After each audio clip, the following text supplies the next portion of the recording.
ഈ വിഷയത്തിൽ സുധാകരനെ തള്ളി പറയാൻ പറ്റില്ല. കാരണം കമ്മികൾ അങ്ങനെയാണ് ഇപ്പം മുന്നോട്ട് പോകുന്നത്.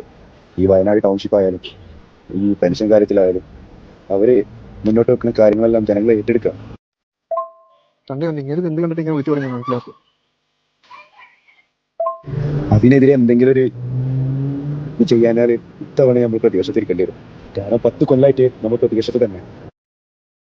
അതുണ്ട്, അതിനെതിരെയാണ് നമുക്ക് എന്തെങ്കിലും ചെയ്യേണ്ടത്. കാരണം നമ്മുടെ പ്രവർത്തനങ്ങളും കാര്യങ്ങളൊന്നും എവിടെ എത്തുന്നില്ല. തീർച്ചയായിട്ടും നല്ല സപ്പോർട്ടാണ് ജനങ്ങളുടെ ഭാഗത്തു നിന്ന് കിട്ടുന്നത്. ഇങ്ങനെ പോകാന്നുണ്ടെങ്കിൽ കമ്മികൾ പറഞ്ഞാൽ മതി 100 മുതൽ 110 സീറ്റ് വരെ തവണ നേടുള്ളൂ. നമ്മളപ്പോഴും പ്രതിപക്ഷത്തിരിക്കേണ്ടി വരും. അതിനെതിരെ കൺവിൻസ് ചെയ്തിട്ട് എന്തെങ്കിലും ചെയ്യാൻ കഴിയുന്നുണ്ടെങ്കിൽ അതായിരിക്കും ഏറ്റവും നല്ലത് ചെയ്യാൻ.